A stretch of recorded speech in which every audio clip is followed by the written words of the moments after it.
Olá a todos, sejam muito bem-vindos a mais uma aula de literatura portuguesa.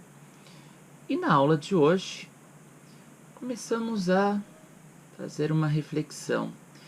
Estavas linda, Inês, posta em sossego de teus anos, colhendo doce fruto, naquele engano de alma ledo e cego, que a fortuna não deixa durar muito. Essa personagem é fundamental para nós entendermos um dos mitos pátrios portugueses. Vamos entender por que ela é celebrada numa epopeia que canta os feitos heróicos. Ou seja, eu tenho um episódio lírico, então convido-vos à aula de hoje, intitulada O Mito Inesiano em Os Lusíadas, de Luís de Camões. Primeiramente é necessário, para nós situarmos o episódio inesiano nos Lusíadas, que vai da estrofe 118 até a estrofe 135 do canto 3 e está narrada por um dos narradores secundários. É narrada pelo Vasco, essa história que dos sepulcros desenterra, que aconteceu da triste mesquinha que depois de morta foi rainha. É narrada pelo narrador secundário Vasco da Gama ao rei de Melinde. Não nos esqueçamos que quando a tropa chega a Melinde, o rei de Melinde pergunta: quem sois vós? E o Vasco da Gama conta essa história. Então eu tenho na enunciação do narrador principal, que é um narrador extra-diegético, ou seja, fora da narrativa, passa a palavra então para esse narrador secundário, que é o Vasco da Gama, e ele que vai ser responsável por narrar ao rei de Melinde em analepse, ou seja, anterior à sua enunciação. A enunciação desse narrador secundário, como nós vimos, é o reinado de Dom Manuel. Anterior a esse período, ele narra, portanto, os feitos heróicos da primeira dinastia, a dinastia de Borgonha, Dom Afonso Henriques até Dom Fernando, no canto 3, e no canto 4 da dinastia de Avis, do Dom João I, até Dom Manuel, até o sonho profético de Dom Manuel, que nós já vimos. Bom, então nós podemos pensar o seguinte: como no reinado de Dom Afonso IV há um episódio lírico contado por Vasco da Gama ao rei de Melinde, porque nós vemos que os modos fundacionais da literatura, lírico, narrativo e dramático, eles não são tão fechados, eles apresentam dominantes. Então, no gênero epopeia, que faz parte do modo narrativo, há certos elementos líricos, que é o caso do episódio inesiano. Portanto, o episódio inesiano, que vai das estrofes 118 a 135 do canto 3, será alvo da nossa atenção na aula de hoje. Mas antes nós temos que entender que esse episódio, que o mito inesiano, não foi apenas celebrado por Camões, mas por outros antes. Eu gostaria de dedicar essa aula a uma grande amiga, professora doutora Glória Marques Ferreira, minha grande amiga portuguesa de Coimbra, que é a terra de onde se nasce esse mito inesiano. Professora Glória Marques Ferreira, na sua tese de doutoramento do percurso do mito inesiano da literatura para o cinema, mostra como esse mito ao longo do tempo vai ganhando nuances, já que quem conta um conto aumenta um ponto. Então os vários poetas, dramaturgos, narradores vão acrescentando novas roupagens a esse mito, chegando não só na literatura, como também nas artes plásticas e também no cinema. Lembrando que há pelo menos 2 filmes importantes, um Inês de Castro, da década de 40, do Leitão de Barros, e outro Inês de Portugal, baseado nesse romance do João Aguiar. E roteiro de João Aguiar também. E por último, eu convido-vos a prestigiar o filme Pedro e Inês, de Antônio Ferreira, e roteiro de Antônio Ferreira e Glória Marques Ferreira, baseado na adaptação deste romance A Trança de Inês, que foi objeto do doutoramento da professora Glória Marques Ferreira, a transposição desse romance para o filme. Trança de Inês, a trança que entrança 3 tempos. Tanto no romance como no filme. Pedro está num hospício no século XX e rememora o seu amor atemporal, o seu amor eterno por Inês até o fim do mundo. Em 3 tempos, no século XIV, quando historicamente ocorreu essa desventura do amor de Pedro por Inês, com a consequente morte de Inês, acusada de alta traição. Século XX, então no século XIV o obstáculo era de origem política. No século XX, Inês é representada como uma espiã na empresa do Afonso. Então as razões da morte de Inês são razões econômicas. E no século XXII, em que as razões são ecológicas, porque só algumas pessoas poderiam reproduzir, dado o controle populacional no século XXII. E Pedro não poderia reproduzir, Inês sim, e eles se relacionam e, portanto, Inês é punida nos 3 tempos. É interessante ver que a metáfora da trança, ela entrança os 3 tempos nesse romance, que eu vivamente vos recomendo, chamado A Trança de Inês. Então, há inúmeras roupagens desse mito, deslocadas muitas vezes de Inês para, muitas vezes até de Inês para Pedro. Principalmente no final do século XIX, começa-se a estudar o estado mental do rei Dom Pedro, que se sente culpado pela morte de Inês. Porque ele não pôde impedir essa morte, ele estava numa caçada. Bom, vejamos então como que o mito começa a se criar. Bom, a princípio, a história é muito simples. A lenda foi eclipsando a história. E claro que se trata de o início, a primeira pedra colocada para construir esse mito foi pelo cronista Fernão Lopes. Mas antes disso, vamos resumir a história de Dom Pedro e Dona Inês de Castro.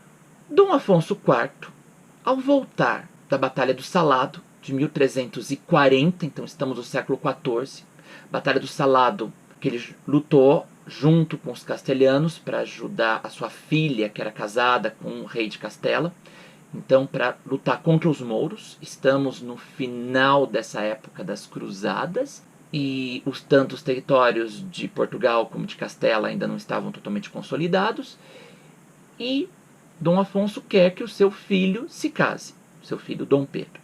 Dom Pedro casa-se com Dona Constança Manuel e vem com a Dona Constança uma aia galega. Lembrando que a Galiza, já nessa época, já não era mais um reino independente, estava subordinada ao reino de Castela.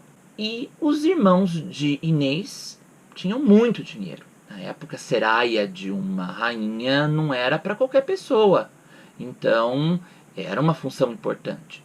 Só que Pedro se apaixona por Inês e trai Dona Constança várias vezes. Nasce um primeiro filho de Dona Constança, mas morre.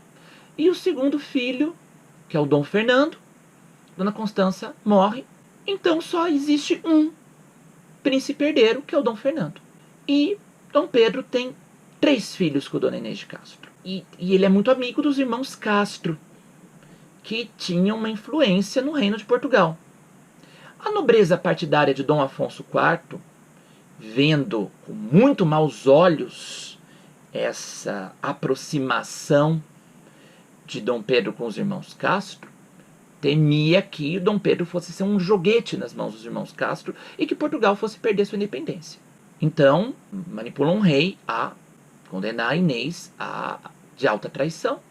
Inês é morta, é decapitada. Dom Pedro, quando descobre isso, trava uma guerra civil contra o pai de meses. É feito um acordo de paz. A mãe do Dom Pedro, Dona Beatriz, faz um acordo de paz entre pai e filho em Canaveses, região de Canaveses, e Dom Pedro faz um juramento que não vai se vingar dos conselheiros do rei, que instigaram o rei a mandar matar Inês. Só que depois que morre Dom Afonso IV, quem era do trono é Dom Pedro, e Dom Pedro faz duas coisas. Faz um acordo com o rei de Castela, para que o rei de Castela entregue os conselheiros do rei Dom Afonso IV, porque estavam fugidos, eles se mandaram, morrendo de medo da vingança do Pedro. Só que o rei de Castela manda, então, esses conselheiros. Pedro, irado, além de submetê-los a várias torturas, manda arrancar o coração de um pelo peito, de outro pelas costas. Um dos outros ministros conseguiu fugir para a França, desapareceu. Mas esses dois foram mortos. E Dom Pedro exerceu um reinado muito amado pelo povo. Muito amado pelo povo. Porque era um rei justo. É conhecido como Pedro o Cru, ou Pedro o Cruel. E também Pedro o Justiceiro, porque a sua justiça não conhecia a classe social. Tanto fazia ser pobre como rico, cometer um crime era punido exemplarmente. Por aqueles padrões medievais, naturalmente. E ele mandou construir, no mosteiro de Alcobaça, arcas tumulares para ele e para Inês de Castro. E foi feito um cortejo. Ele mandou desenterrar o cadáver de Inês do mosteiro de Santa Clara Velha, de Coimbra. Foi feito um cortejo até Alcobaça. Inês foi enterrada e ele declarou que ele tinha se casado de maneira escondida com Inês. Essa é a história. Só que o Fernão Lopes, agora nós vamos adiantando no tempo, passamos reinado de Dom Pedro, Dom Fernando, Dom João I, Dom Duarte.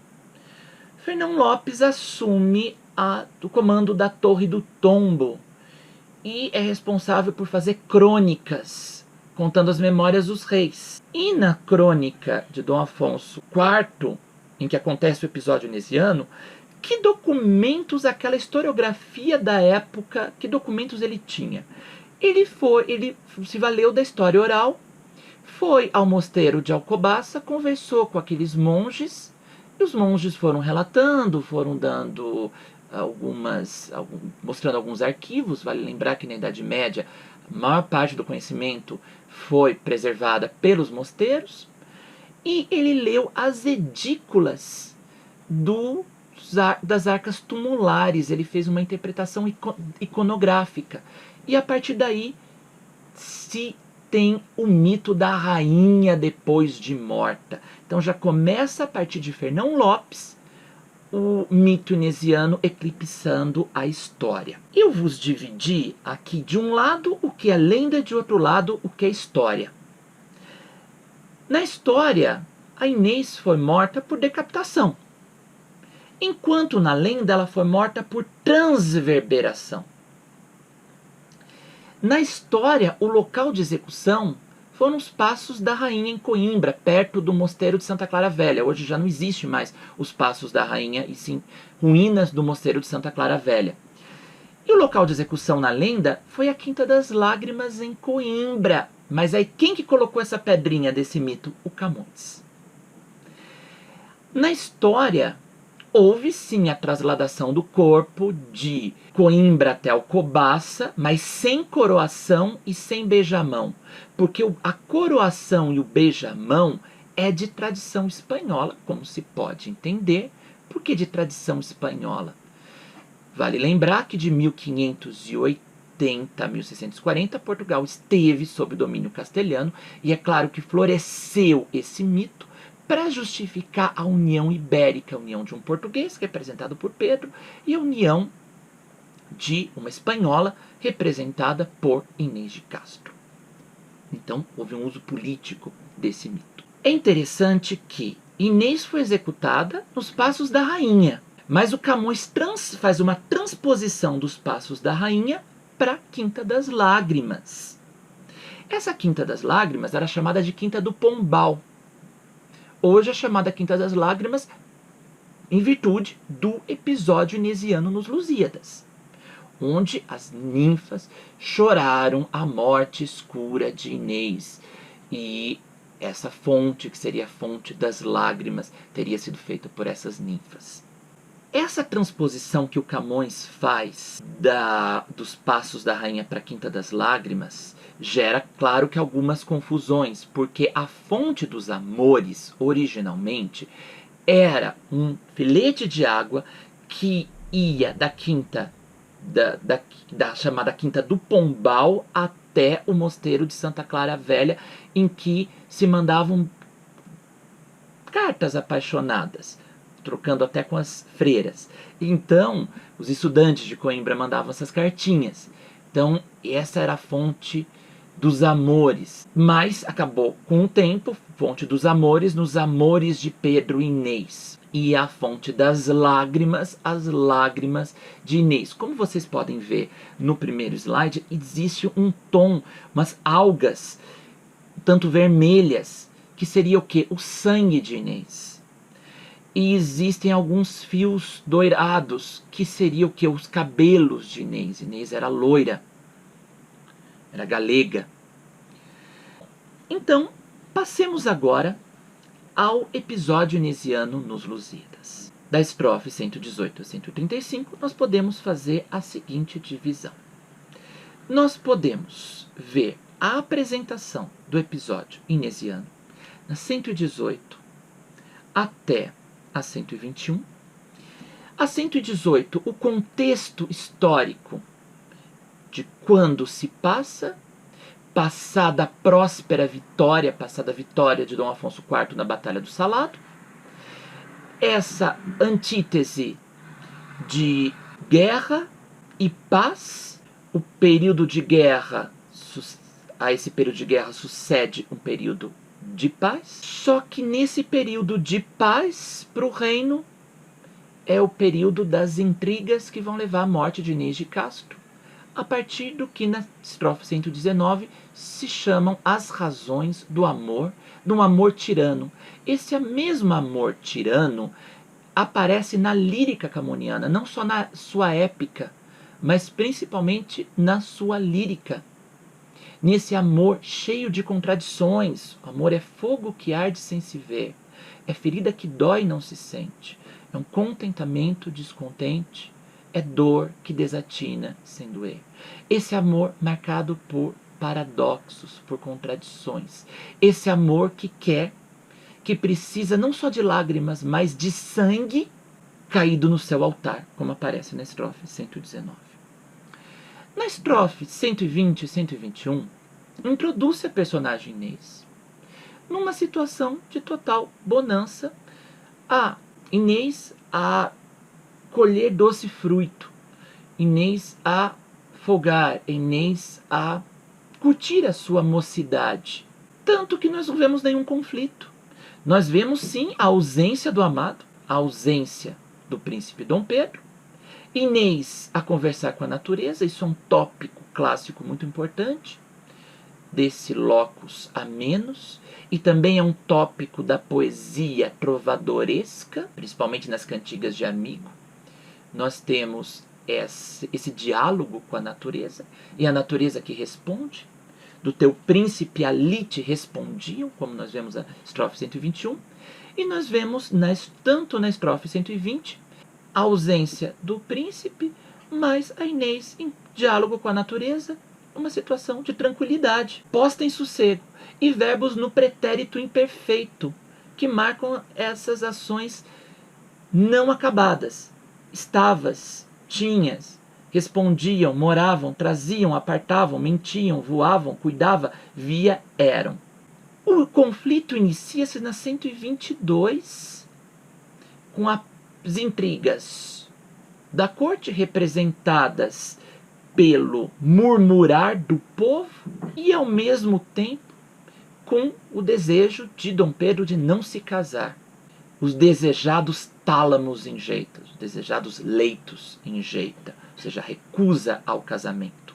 E isso nós temos a 122 a causa, e em 123 a consequência. A consequência do murmurar do povo e dos desejados tálamos enjeitados por Dom Pedro faz com que haja determinação de Dom Afonso IV tirar ao mundo Inês. Então nós vemos como se a morte de Inês fosse apagar esse fogo da paixão de Pedro por ela. Só que reparem que desde a 123, tanto no discurso do narrador como no discurso apelativo de Inês, há sempre o contraste com o instrumento espada. Essa metonímia que está relacionada à guerra, a espada, que também pode ser lida como uma metáfora, à medida que tanto a espada como a espada, que pode ser considerada uma metonímia da guerra, porque a metonímia é uma relação entre dois elementos, entre eles é uma relação de contiguidade, a espada como um instrumento para a guerra. Nessas várias estrofes aparece a espada que mata os mouros, é a mesma espada que cairia sobre uma fraca dama delicada. Só que aqui, essa espada também pode ser lida como uma metáfora, porque não é a espada de Dom Afonso IV que vai matar Inês. É o simbolismo da espada. É o simbolismo do poder real, porque só o rei tem o poder de assinar a sentença de morte. Então essa espada que mata os mouros seria a mesma espada que mata Inês? Não no sentido denotativo, mas sim no sentido conotativo, à medida que representa o poder que o rei teve de dar a morte aos mouros, é o poder que o rei poderia dar a vida a Inês, como ela mesma afirma no seu discurso, como nós vamos ver em seguida. Nós temos na 124 até a 129 a apresentação de Inês diante do rei, com 2 estrofes do narrador e 4 estrofes do discurso piedoso de Inês. Nós temos o discurso piedoso, ele já se configura a partir de palavras do campo lexical de piedade. Na estrofe 124, ante o rei já movido a piedade. Tristes e piedosas vozes. 125, olhos piedosos. 126, piedoso sentimento. 127, mova-te a piedade sua e minha. 128, com clemência, esta inocência. 129, se neles posso achar a piedade. 130, queria perdoar-lhe o rei Benino. Bom, é interessante perceber que o discurso de Inês ele é todo orientado para dissuadir o rei a matá-la. Ou seja, ao mesmo tempo que Inês lhe pede que poupe a sua vida por causa dos filhos, seriam os netos de Dom Afonso IV, na estrofe 127, a partir de um raciocínio silogístico, ser humano é poupar a morte de uma fraca donzela. O senhor tem de humano o gesto e o peito, então o senhor pouparia essa donzela. Ao mesmo tempo, o contraste entre a espada que se levantou contra a maura resistência, contra os mouros, na guerra, poderia, essa espada marcada por fogo e ferro, reparem essas aliterações, o bélico e ao mesmo tempo a paz, a morte, na 128, em oposição à vida. A morte com fogo e ferro que foi dada aos mouros, da mesma forma que o rei pode conceder a morte, ele também pode conceder a vida.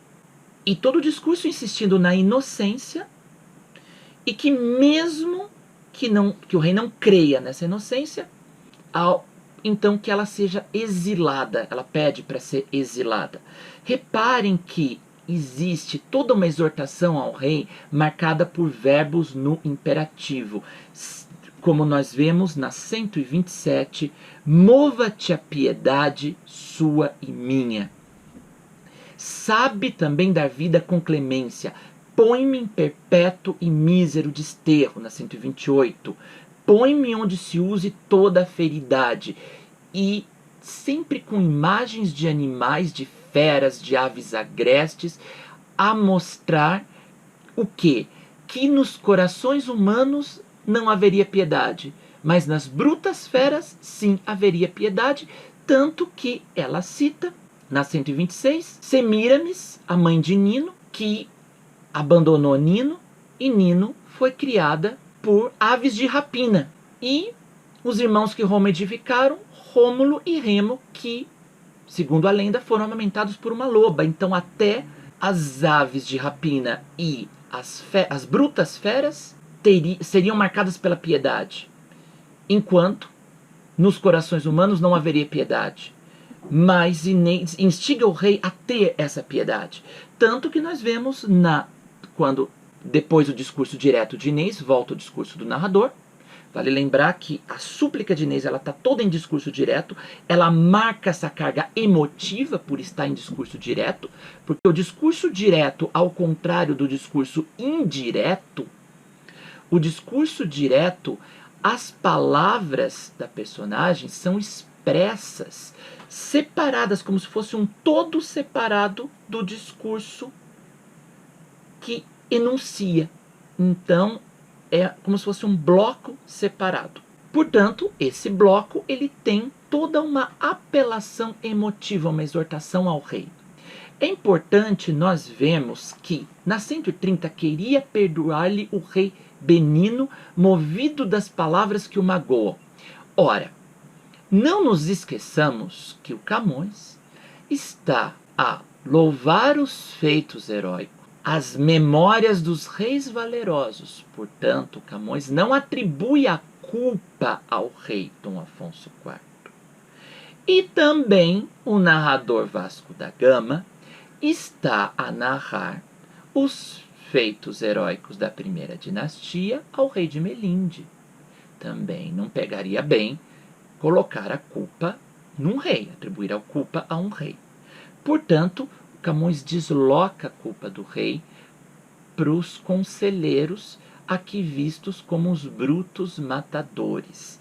Existe uma sobreposição da imagem dos conselheiros, os 3 conselheiros do rei, aos brutos matadores. É claro que não foram os conselheiros do rei que mataram Inês, porque eles eram juízes, decretaram a morte de Inês, mas Camões coloca nas mesmas personagens os brutos matadores que não cuidavam do castigo futuro, que vai ser a vingança do Pedro. E nós vemos que Inês, tal como a moça Policena que na epopeia Ilíada, do Homero, era casada com Aquiles, e o filho de Aquiles, a madrasta de Aquiles, o filho de Aquiles se vinga nela a morte do pai. Tanto que aparece essa contraposição. Vale lembrar que o Camões propõe que o seu canto supere o canto épico tanto do Virgílio como do Homero, e, portanto, sempre há uma relação dialógica com as epopeias clássicas. Por isso, nós temos a expressão comparativa qual contra a linda moça Policena, qual contra tais contra Inês. Reparem esse paralelismo na 131 e na 132. Da mesma forma que ao duro sacrifício a moça Policena se oferece, também Inês não oferece resistência e se oferece ao sacrifício. Da 133 a 135, nós temos a reação da natureza à morte de Inês, com várias imagens a mostrar a Inês praticamente como parte integrante da natureza a se murchar, como se fosse uma flor que murchasse. E um ponto de vista do narrador Bem puderas, ó sol, da vista destes teus raios apartar aquele dia. E toda a consequência daquelas mesmas filhas do Mondego, daquela natureza que conversava com Inês, que partilhava com Inês as memórias do seu amado Dom Pedro, essas filhas do Mondego, longo tempo chorando memorar. É interessante perceber, então, nessa estrutura do episódio inesiano, como que alguns elementos aparecem tanto no episódio como nas artes plásticas e no cinema.